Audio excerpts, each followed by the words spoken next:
Welcome to episode 32 of The Leap Home. The Leap Home, part 1. In this week's episode, Sam must help his old high school team win a crucial basketball game. But having leapt into his younger self, he looks for opportunities to prevent future problems for his family. Having made everyone think he's crazy, Sam needs to decide whether to commit to his original plan. But will he come to his senses in time, or will the clock run out on him? Don't let him intimidate you. Only I am allowed to intimidate you. All right, girls, run it again. Good evening, Ian. How are things? Good evening, Gerry. We are back.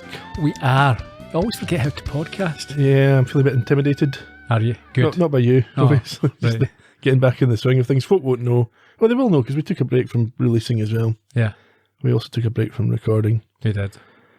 Still, we're back now and with an episode that throws all the rules out of the window because Sam says, and the rules don't apply to Sam. Not the first time he's been at this. And if the rules don't apply to Sam, who do the rules apply to? Just Al. Yeah. Anyway, it's been a relaxing and refreshing break. Have you brought yourself back up 100%? Are you full and... These days, I think as you get older, it's like a battery, isn't it? You never get to 100% again. It only gets to 80 now. Yeah. So That's probably a good analogy. I'm up about 80%, 85 Pushing on a good 80. day. How are you? Yeah, probably 63%. I'm looking forward to, I know our listeners love the snooker chat, so a couple of days' time I'm going down to the Masters final, as you know. By the time they hear this, they will know the result of that match. Brilliant victory. I'm hoping for for old time's sake, I would quite like a Ronnie Higgins final. Higgins is out. When Last night you get beat by Jack Lazowski. so he did that. I watched that. Because he was on the 147, I remember that. Yes, he didn't get it. Yeah, so yeah. That So one. your dream has died already. Ronnie, I'm happy to see him and his home turf. Maybe Smurf or Trump. I've seen Smurf already. Ronnie Trump would be a good final, obviously. Yeah, I don't know what half of the draw they're in or anything like that. You have to wait and see if anyone gets disqualified for match fixing during the tournament as well. Yeah, the less said about that, the better, I think. Coincidentally, and Wingbo told me who's going to win it already. I'm sure our American listeners love this. That's great chat, isn't it? Before we get into the episode, let's do the usual, if I remember how, wrap up of social media. We are at Leap Home Podcast on Instagram and on Twitter. Please come and chat to us there. We're at The Leap Home on Facebook. And if you want to go to leaphome.com, there's a set of show notes up for each and every episode as it comes out on the podcast feed. And if you want to hear an episode 1 week early, you'll find it on the Columbo Podcast Productions YouTube channel every single time, except that one time. Snapchat, etc., etc. Review, yes. Shall we go? Let's crack on.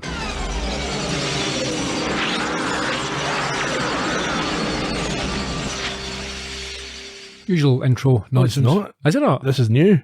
This is the familiar and enduring intro that lasts the rest of the series. Really? Her voice has changed. I don't know. I don't watch it. I skip through. No, they had the last season they had a weird effect on her voice, but this is the one that we know and love. Right. And then after that's finished, Sam appears in a cornfield and identifies from the smell, I think, maybe the condition of the corn, that it is November. Yeah, he is crouching down, wearing I think they call it a Letterman. I've written Letterman jacket, and a baseball cap. And a baseball cap, and is able to tell, as you say, that it is November. He anticipates some pheasants will appear, and when they do, he mimics shooting them, much to the delight and amusement of a couple of girls. Yeah, well, 3 cheerleaders who ask if he got it. And I think he recognises one of them as, is it Lisa? Yeah, so Sam himself recognises one of them, yes. And she herself mentions Sibby. Which is a name that rings a bell for Sam. Okay. Before another asks if he will be taking Lisa to the gobbler hop after the game now. Is that Lisa's reputation preceding her? Okay, let's move on. For some reason, this panics him into an old boy. Well, I don't think it's this that panics him. I think he's realised where he is. So he sprints through the corn and we see him arrive at the top of a pathway or a hill. Yeah, where he momentarily stops, sort of taking in the whole vista. vista, yeah. And he runs down the path and in a reflection, he sees that he is himself but younger. Yeah, this is at the farm door. Yes, his mother comes out and he is amazed to see her. Yeah, well, I mean, at first, let's be fair. We don't know he's Sam, let's be fair, yes. Yeah, and we don't know it's his mother. The episode is called The Leap Home. Yeah, sure, but yeah, he's a teenage boy. That's all we know at the moment. That's all it's confirmed. And a woman opens the door and tells Sam that he gave her a fright, and she proceeds to walk off. His mouth drops open at this, and what does he utter? I can't remember what he said. He says, "Mom." Mom, okay. Now, this must have been, we've discussed this before, if you were watching this live, so to speak, back in the 90s, this must have been a wow moment for you, if you were a big fan one, of the yeah. show. Yeah, especially as a series premiere. Yeah. Because we obviously had an idea of what was going on here and what was coming up. Yeah, that's true. We've seen it before. Mm-hmm. Definitely seen this one before. I've not. No? Nope. And the next one, 100% seen that one before. Okay. Credits roll at this point, and they're sort of familiar style, and then we come back and we get a indication of the episode title once again, and also the date. Which is? November the 25th, 1969. Okay. We return to the farm, to an exterior shot with the voice of Sam's mom calling everyone in for supper. Sam grins at her and gives her a hug, which causes her to ask him what's wrong. Yeah, I mean, he's standing there. You can only imagine what he must be feeling in this situation. It's overwhelming, and I think we can almost forgive him not fitting the expectations of the person that he's become on this occasion. but he's become himself. Yes, but he's reacting as adult Sam who hasn't seen these people sure. for 20 years, as opposed to young Sam who just saw them 5 minutes ago and wouldn't be this emotional. A bit like in Back to the Future when he returns. Yes, and it was only 2 minutes ago. Yeah. So he gives his mum that, I've called it a sort of massive primal hug. It's more than just an embrace. He really is. He wants to... Yeah, it's very emotional. And fights back tears, I think. He does. And he tells her he's just really glad to see her. And he goes off to fetch his dad. I think he's around the barn, is that right? He is. He's milking some cows. He looks quite familiar. He looks very familiar, yeah. He reminded me a little bit. The special effects and makeup's not brilliant. He reminded me a little bit of Dan Aykroyd in Nothing But Trouble. Okay. Anyway, which is a very underrated movie. Often regarded as one of the worst of the time. So 1990, I think it was. I mean, we can give them credit. I think they've tried to make him look like he's half dead already. Yeah. Sam admits he's late because he stayed after practice to shoot some extra baskets. And while his dad admires this dedication, he reminds him that there are chores which must be done. And I think he also notes that he's only 16 and shouldn't expect to play as well as his brother. So obviously his father's aware there's some sibling rivalry or... Yeah, and this is giving us the hint that Sam's reached his senior year of high school 2 years earlier than his brother did. Yeah, so I've got a point about that, but we can get to that later on. Okay. They talk about ageing, and then Sam can't hold back his feelings any longer. Well, he tells his dad that he's not getting old. He looks just like Sam remembers, which doesn't make any sense to his dad who saw him this morning. And he also tells him he loves him and gives him a tight hug, just as he did his mother. I'm not sure that his father's had that from him previously. No, you can imagine that in that time period, perhaps his shows of affection in that environment, the sort of rough working farm. I mean, again, maybe I'm wrong, but well, even just between fathers and sons generally, I don't think there'd be a lot of I love yous going around. No, perhaps maybe birthdays and Christmases and things like that. Or a manly handshake, pat on the shoulder, some good advice. We get another member of the family arriving at this point. Yes, it's another familiar-looking actor. Sam's sister, Katie. We'll talk about that later on. Is she familiar? She is. I'll tell you when we do the trivia. Okay, yeah. Yeah, she enters and he runs over to embrace her as well. And I think she's a bit suspicious that he wants Tom's bedroom as his brother. Yes, the big bedroom that the older brother has moved out. But although Sam does immediately react by saying Tom told him he could have it, and his father suggests that she let him have it until he leaves for college, Sam's more agreeable. Yeah, he gives it up without an argument before carrying her off over his shoulder. She doesn't look that impressed by this. No. Again, it's probably if this isn't something you would normally do, he's out of character. A bit weird. But again, as we've said, you can only imagine what's the emotions ripping through him at this point. We get back inside. I've made a note here that everything that happens up to this point is very saccharine, sort of, and I think it's deliberate. It's sort of a romanticised. Sam's arrived back at this moment in his past which he has a romantic view of already, and he's kind of romanticising the actual events, which maybe weren't as sort of positive, or they weren't maybe as he remembers them exactly. Yeah, I mean, I don't have an issue with the tone in this occasion because of that. Yeah. He seems to be enjoying his dinner more than usual because everyone's staring at him. Yeah, he's wolfing this down. Why? I'm not sure why he would be. I'm thinking if it was me, maybe I'm You'd savour it. different. Or not just that, but I would have other things on my mind. Talking. I'd be perhaps nervous. Not nervous, but I suppose eating food wouldn't be my first consideration. It's the type of situation where you forget to eat. You know, Yeah, you've got maybe. so much going on. It's I've not. I mean, I suppose the implication is he's not eaten like one of his mother's home cooked meals since he was young, and this is something that's nostalgic for him, and he's quite excited about it. Yeah. He does make his usual sort of slip up. What was that? He talks about a basketball game that hasn't happened yet, as though he knows what the result's going to be. Yeah. And at this point, Al makes his first appearance, and Sam can't help himself. Again, another mistake. Answering his questions. Speaking to Al him. looks quite disapproving, doesn't he? Or maybe concerned. I think concerned, yeah. I think Al knows how difficult this is going to be. Yeah. I think he knows that it can't. I think he can probably guess what Sam would like to Where it's happen, going, yeah. and he knows that it's not going to be possible or shouldn't be possible.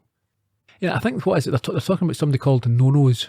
Yes, Sam's mother asks if there really is a kid at the Bentleyville, or in the Bentleyville team, who they call No-Nos, which Sam's father confirms apparently he lost the tip of his nose in a reaping accident. And it's not, but it doesn't look that bad when we see him later on. No, I mean, you wouldn't want it to look too horrific, would Too you? Voldemort, yeah.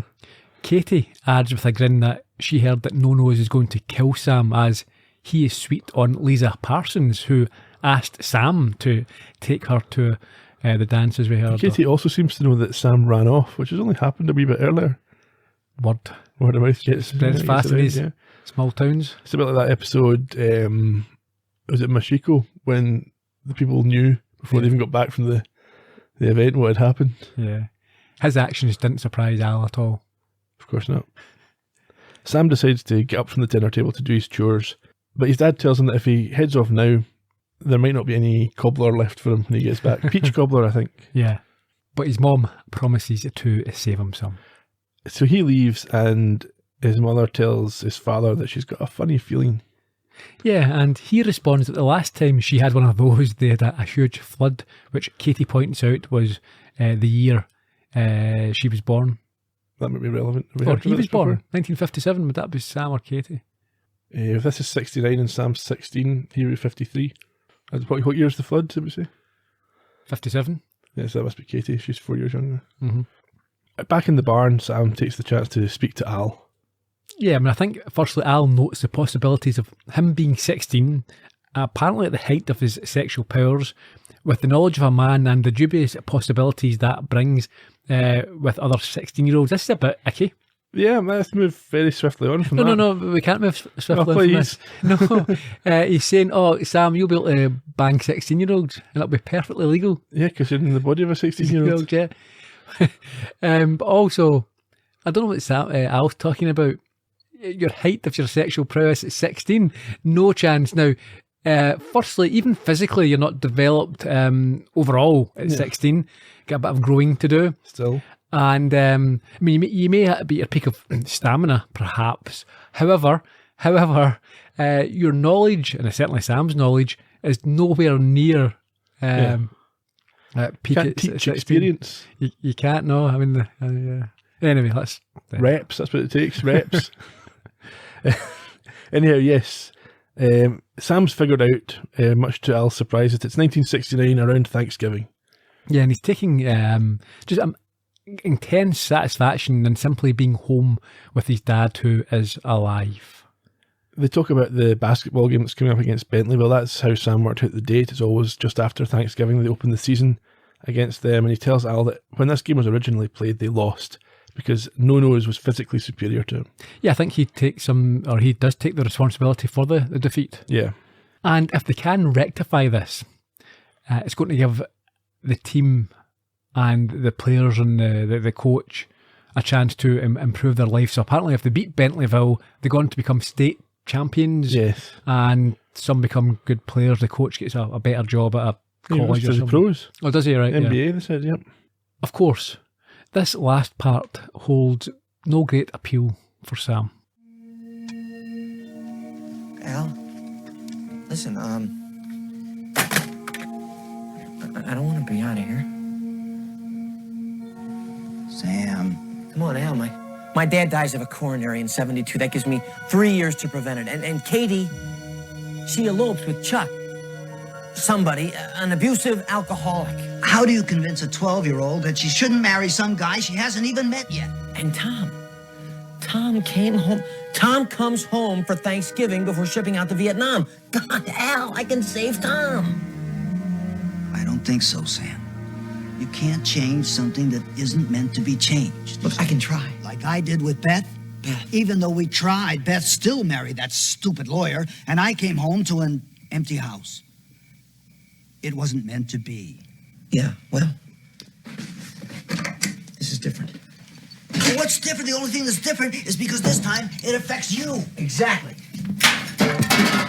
Look, Al, I've been leaping around putting right whatever God or fate or time or whoever it is that's leaping me around wants put right.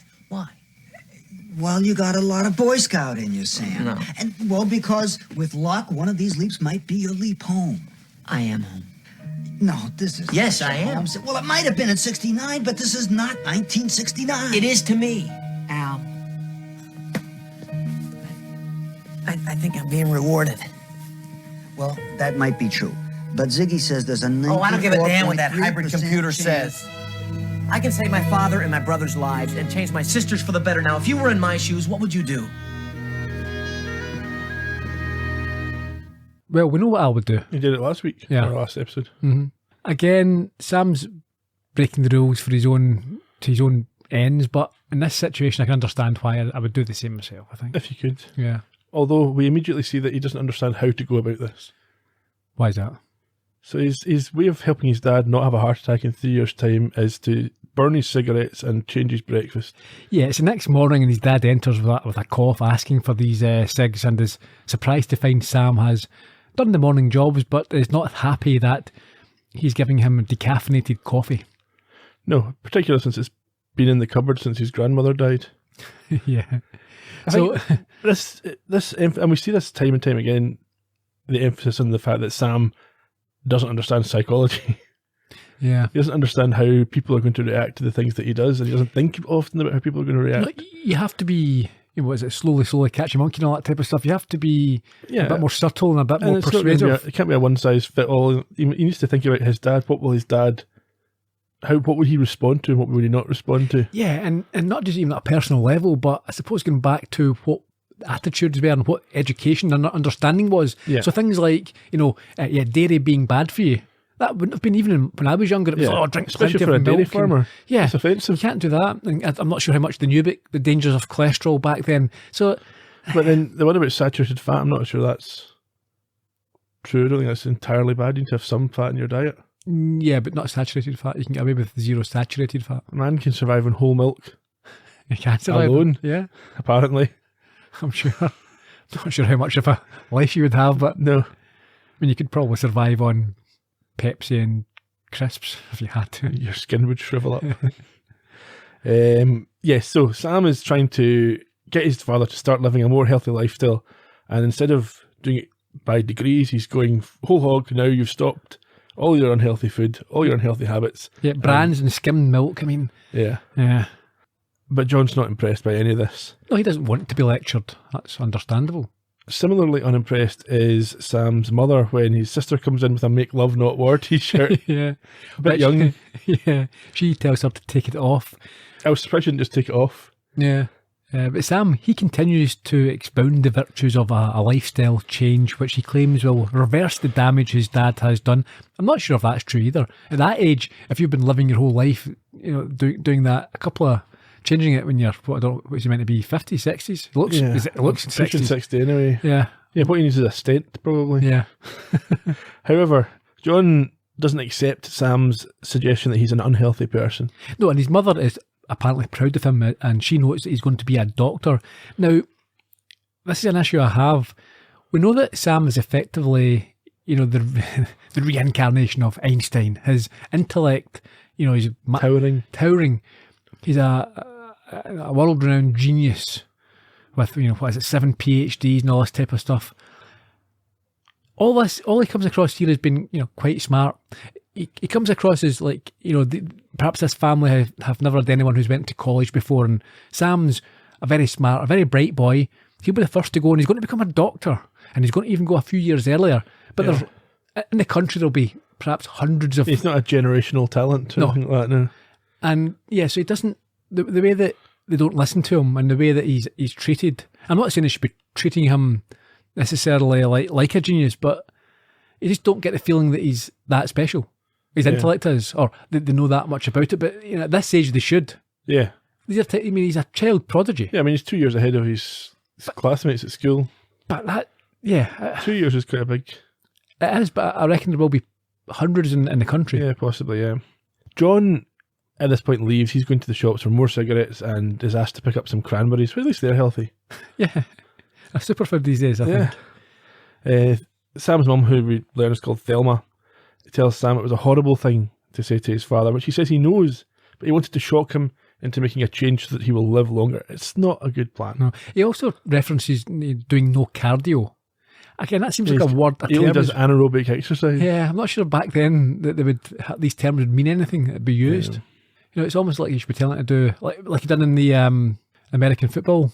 He starts getting them doing Jane Fonda's aerobic style exercise. It turns out Katie doesn't have school today because she's on holiday. I don't understand how her mother wouldn't know that. Yeah, again, I don't know, maybe in that type of small school, it's not quite as... She's told once again to take off her offensive t-shirt and rolls her eyes and heads off to change. She seems to be developing into a young hippie. Yeah. I think at this point, his mother knowingly asks what Sam did with the cigarettes. Yes, and he admits that he did burn them with the trash, and she says that's just wasting money. I think he replies, what, his dad smoking or him burning the... Same difference, isn't it? Yeah. She does accept that she needs to cut some fat out of the family diet, but she's not going to try that until after Thanksgiving. Yeah, well, you wouldn't if it was like Christmas. You wouldn't... Yeah, you're not taking the potatoes out of the goose fat, no. She tells Sam not to mention that his grandfather died young again, as his father's very well aware of that. It wasn't Sam that mentioned it, though. It was Katie that mentioned it. I don't remember, unless Sam blurted out it when they were shouting, but I don't remember Sam making that reference. No, it was Katie, yeah. But I think she's just warning him and don't bring it up. Yeah. So we're out in the hall. She walks off and Al arrives to hear a delighted Sam tell him that his plan is going to work and he will be able to change his family's future. No, he won't. He doesn't seem convinced, but is there to remind him that he has basketball practice in 30 minutes. Yeah, Sam indicates that he doesn't want to play the basketball game because then he'll leap. But Al says if he really believed he was here to help his family, that wouldn't be an issue. He's quite smart there, Al. Put him in a position where he can't really argue it, yeah. Sam heads off to this practice, but he's still suggesting he won't play in the game. Yeah, we're at the school gym, I think it is, where the girls from earlier are practicing their cheerleading as Sam and his buddies play a game and he introduces them to a celebratory high five. The coach turns out to be an old school bully who refers to this as pata cakes and constantly calls the team girls. I'm not sure that, why would you be sent to do a leap that helps this guy with his career when he's clearly undeserving? Yeah, that's true. Anyhow, he has a bigger, tougher guy in a gorilla mask show up to intimidate the team. That's a unique tactic, I suppose. Well, I think this is to prepare them for No-Nos and his colleagues who are physically intimidating. Yeah. However, it doesn't work because this gorilla guy is too good. Just annihilates all of them. Yeah. But Sam thinks he looks like a familiar sort of simian. Well, is this? I think Al turns up first. Okay. And he makes a dubious remark about Lisa and her pom-poms, again, sort of teenage girls. And Sam's disgusted with this. Yes, so the gorilla-masked opponent takes the ball off a couple of his teammates and then beats Sam one-on-one, at which point Sam unmasks him. Yeah, he's thrilled to discover it is. It's his brother back from war. Yeah. How did the coach get hold of him first? It's like, I'm back from war, but do you need help with the basketball before I go and see my family? I'll go to the school, yeah. I mean, surely that's the type of thing that you would write to in advance, saying, I'm going to be home on this date, and you would meet them at the airport. And yeah. You can understand maybe setting up as a surprise for Sam, but that coach would not do that. This coach is only trying to hurt, intimidate, and belittle his team. Yeah. Tom also gets a vice-like hug. They hug this one out and then head off together.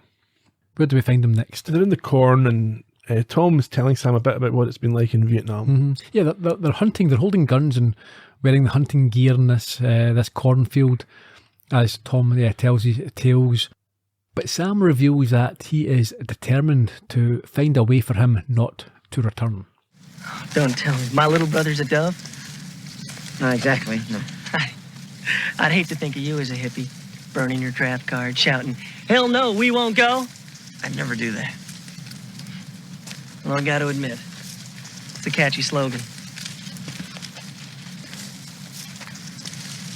Look, Vietnam is a losing battle. It'll drag on for a few more years, but, well, it'll take more of us and more of them with it. But in the end, we're going to get out, and the North is just going to swallow up the South anyway. So you're saying it'd be okay to go if we were winning? I just believe that if you're going to risk your life, it should mean something. You don't think I'm coming back, do you? That's a possibility. Yeah, I guess it is. But I didn't join the SEALs to miss out on the action. Vietnam is not a basketball game, Tom. It's a war. What's happened to you, Sam? You used to be for the flag, apple pie, and the 4th of July. I still am. I just don't want to see my brother die in a lost cause. Sam, in Buds, they pushed us to the limit and then beyond until we collapsed. They did it to show us that we have our limits. Now, maybe that's what Vietnam is doing for America, showing us our limits. That's not a lost cause. So you have to die for it. Well, if it's not, how about duty? I took an oath, Sam, to do my duty to God and country. I know that, Tom, but Besides, I am not going to get killed in Nam. you can't say that. But you can say that I will. The truth is, little brother, neither of us can see into the future.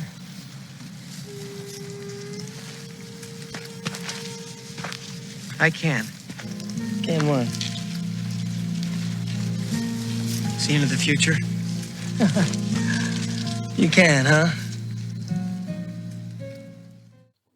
Couple of things. Sam, as we've experienced before, is demonstrating that he is quite conservative in his... Well, we get it. He's for the flag, apple pie, and the 4th of July. He is a patriot. He is, yeah. But also, what talking about being able to see into the future. No, and then he goes on to prove it by saying you're about to shoot one out of two birds. I don't understand that at all. How does he even remember that? You can't. Because they kind of had this conversation the last time. Exactly. Yeah, doesn't make sense. No. And even if they did, you're not remembering that he shot two. It wasn't like it was some miraculous shot that you talk about for the rest of your life. Yeah. Remember that time you got two with one bullet? He didn't remember he had a brother at first, and now he can remember which bird he shot. Yeah. It doesn't add up. It doesn't at all, no. And the one good thing, though, is we go into this next scene in the kitchen. Quite rightly, when someone claims to predict the future, the family seek medical help. Intervention. Yeah. This should happen in more episodes. Yeah, his parents and brother are sitting around the table as their doctor packs up, presumably after giving John a checkup. No, he's checked out. He's there for Sam. They've called him because Sam's gone mental. And he is obviously a doctor of science, doesn't have an answer, so he makes one up. He says, he's just got too much going on. This is a way of stress relief. Yeah, he's under a lot of pressure because of all these college offers that he's been getting. His dad confirms that he does have offers from MIT and Caltech, but thinks that he's holding out for a scholarship, a basketball scholarship. Yeah, but Tom says no, and we knew this already because Sam told Al in a previous episode that Tom talked him into going to MIT. Ah, right, yeah. So this is that coming out again. Tom says no, he talked him out of waiting for Indiana State because he didn't want to waste his once-in-a-generation mind, which offends the doctor who went to Indiana State. Yes, the doc was quite good. He said, I had to say something, I'm on the Alumni Society. The doc offers that if he had a mind like Sam's, then he might invent a fantasy to stop the brother he idolises going to war. I don't buy that. No, he says he's I think he says it's almost subconscious. Sam's mind has created this fantasy to help him cope. It's a coping strategy, essentially. He's got so much pressure, he's scared for his brother, he's got college decisions, all this stuff happening at once, and he's struggling. However, they all agree that he made it up and no one travels in time. Quite right too, nobody does travel in time. Ridiculous idea. I think his dad's worried that he thinks that Sam's going mad. Yes, the But- doctor says it'll be okay. Yeah, I think he says it's preferable to do this rather than drink or steal cars. There's not only 3 options here. No, that's true. I'm looking forward to the episode where Sam gets institutionalised because he claims to know the future. Well, it should happen at some point, yeah. And in this one, the men in the white coat could come along Could quite we easily. just get him lobotomised? That'd be interesting as well. If you couldn't get out, you're going to stop, you're going to prevent the leap happening. And no one believes you. Yeah. Yeah. Too late now. Well, there's a new series. You never know. Anyway. Tom, he wants to know what they should do. The doc says, play along. And they'll eventually realise that travelling in time is just this coping mechanism that you mentioned. And it just seems so ridiculous that he's bringing up time travel. Yeah, as if they would believe him. It's not that. You could say, like, I've got a feeling. You could even go as far as saying you've got a premonition, which some people sort of believe in. Well, Yeah, some people do. they would discard that as being nonsense, but at least they would be not insane nonsense. It's just but time travel. I mean, anyway, I think the doc, before he leaves, makes an unappreciated joke that he hopes it won't affect his game against Bentleyville. yes. I've got money on you. Again, that's like the All Americans episode with the landlord having his bets in. We're outside in the porch now. Yeah, so Sam's telling Katie about the future and particularly the development of slang terms. Yes, I'd noted here that Sam is now on full on mental. I mean, this is just whack job stuff. Yeah, he This is sounds like someone in trouble. Yeah. I mean, I'm sorry, we shouldn't maybe have disparaging remarks, but this is the type of you expect him wearing a tinfoil hat here and saying, I can time travel. It's like, you need medical assistance. Yeah, you would expect the kind of stuff he's coming out with is, the kind of stuff someone who's maybe been sectioned. Yeah. Obviously not any specific person, but No. Sam yeah. would come out with. Yeah. Uh-huh.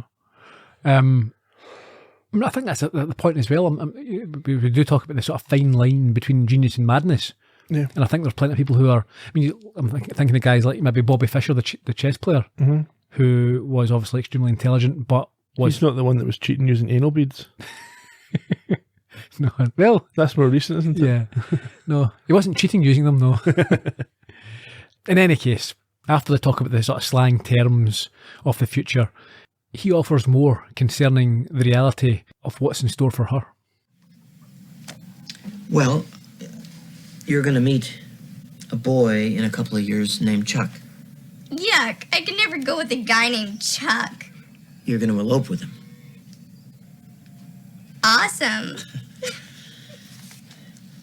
Katie, there's a little problem.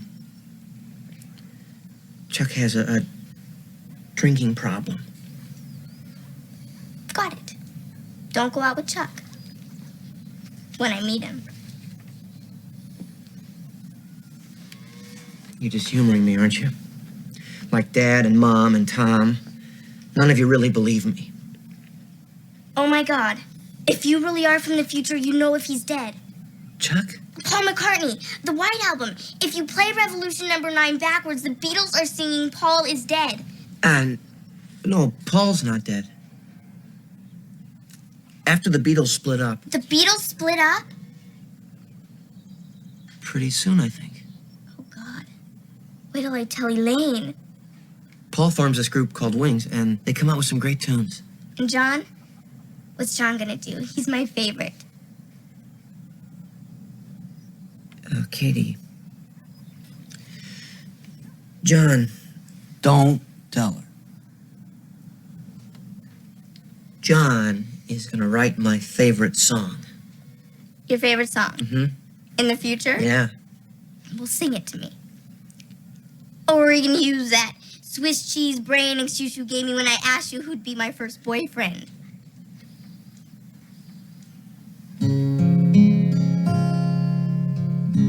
Imagine there's no heaven.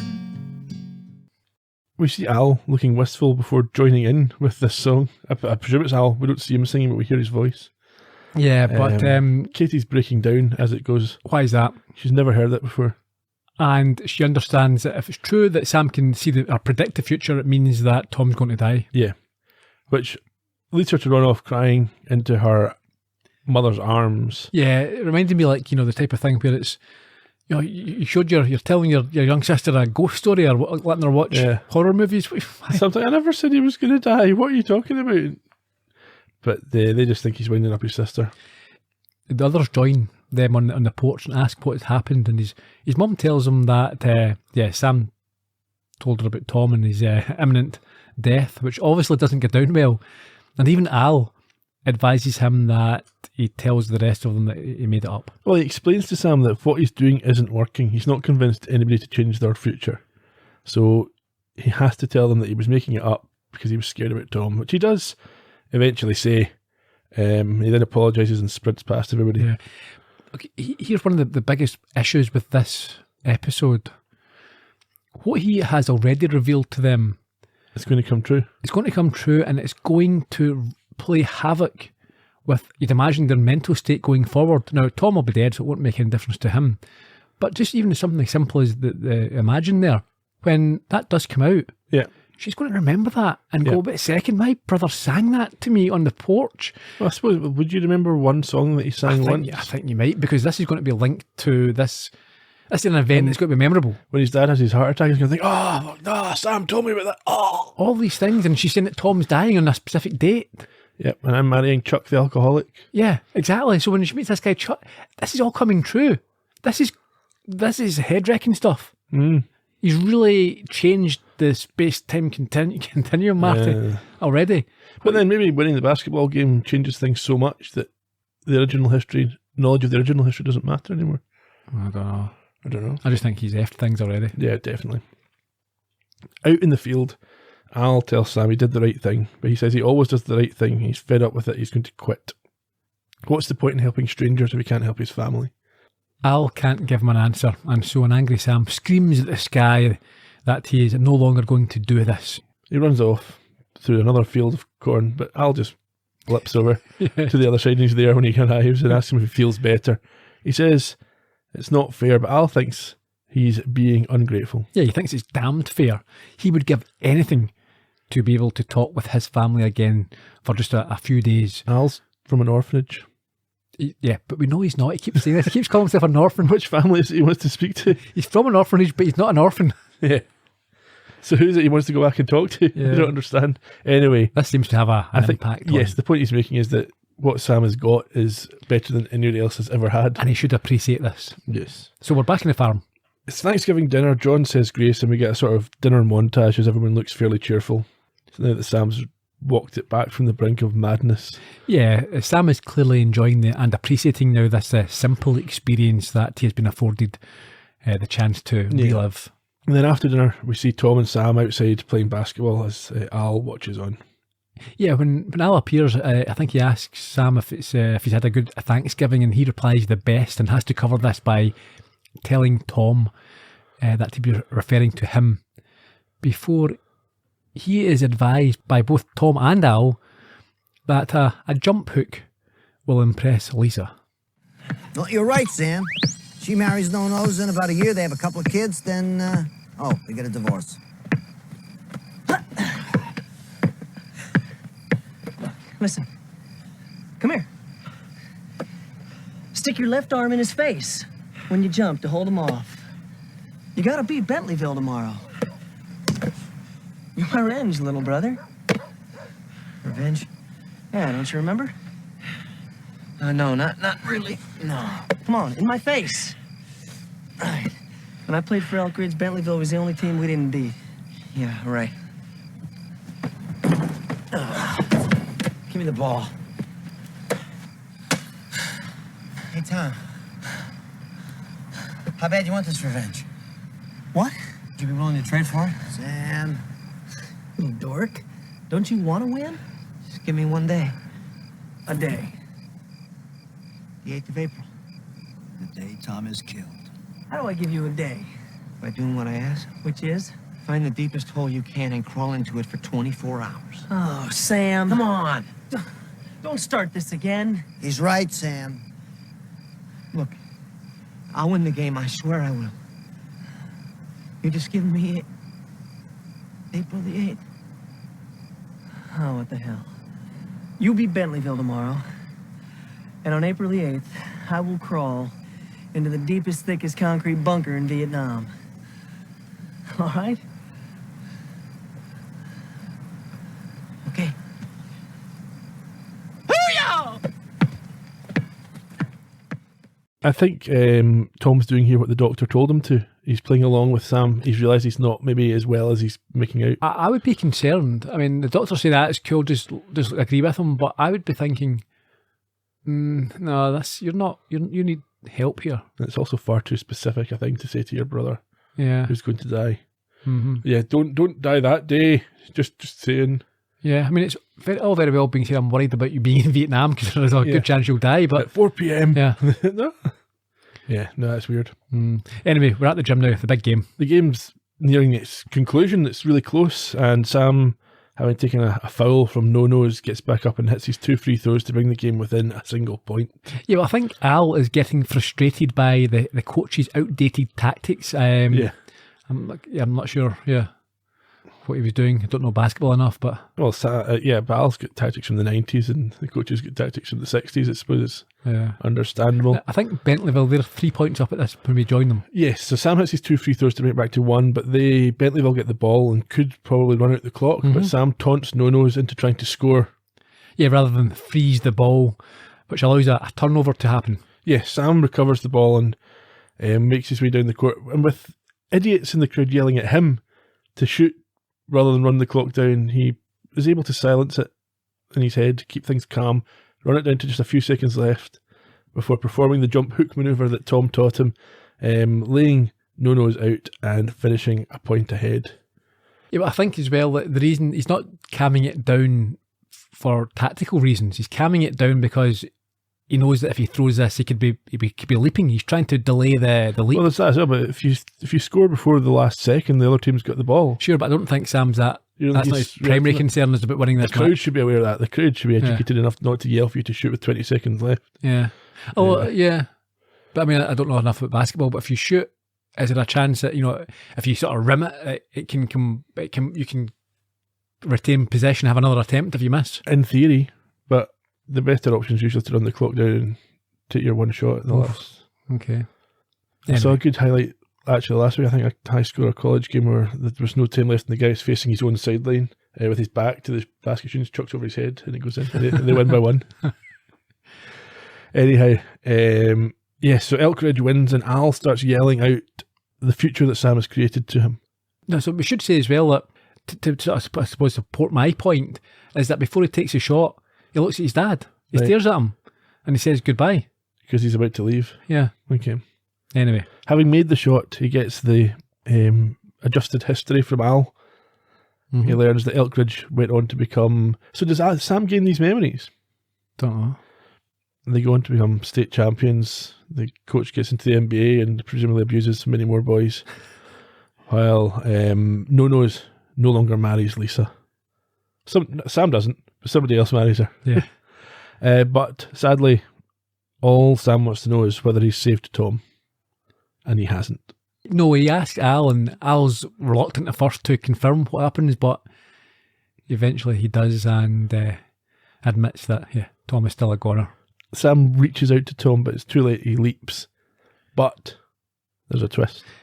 Yeah, he leaps into a jungle in Vietnam, and his platoon are under attack and are returning machine gun fire alongside his brother. Yeah, and we'll find out what happens next time. So we've covered some of the questions. I was going to ask about how's Katie going to feel when she hears Lennon's version, I imagine. Also, that's no way that's Sam's favourite song. Every single thing it says, he's strongly opposed to. Yes. Yeah.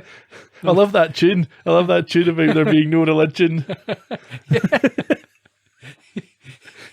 Even though I spent a whole episode talking about how there is a devil. Yeah, he would be one of the people who would help the CIA and the government, try to ban Lennon from America and things like that. Yeah, he's probably informed on him. Yeah. I did like, though, even though the episode was a completely different type of episode and things were set up differently, Sam was still Sam. Yeah. Like, he was behaving like we've seen him behave. Although he was obviously adjusted for his own family being there, it was still doing the same sort of things, had the same sort of priorities and so on. Yeah. That was a thoroughly enjoyable episode. I don't think it's a 9 point whatever. No. I think it's just because of the impact. And again, I get it's hard, isn't it? Because we're so aware. But if you were watching this for the first time, I suppose there's probably been a nostalgia factor to it as well. It would have been people sitting there going, wow, what? People who root for Sam, seeing him get a bit of satisfaction. Yeah, I can imagine the next day people, the sort of school or the water, Water cooler. saying, did you see that last night? So there'll be people voting on IMDb based on this nostalgia. Talk about the water cooler. Did you watch The Traitors this Christmas? No. I need to go back and watch that iPlayer. Really? It's, do you know the game Mafia? No. Basically, it's a setup. You've got 22 people, 3 of them are traitors, and the others have to find out which ones are the traitors. Okay. It's very good. Right. Anyway, should we get some trivia? Go Any for it. other points to make now? No other points, no. Because this originally aired on the 28th of September 1990. Directed by Joe Napolitano. This is the third of his 12, so go back to podcast for Good Morning Peoria to hear more about him. Written by Donald Belisario, holding off on him still. We'll get to him eventually. Napolitano, it just reminds me, I pictured him as Joe Dolce. Alright, okay. Tom was played by David Newsom. This was the first of 2 Quantum Leap episodes, and I think we know when the second one's going to be. He's also appeared on shows like Chicago Hope, Murder, She Wrote, Will and Grace, and Orange is the New Black. He's also worked in production. He's now 60, remains active. Katie was played by Olivia Burnett. You remember her from Another Mother? She played the older sister.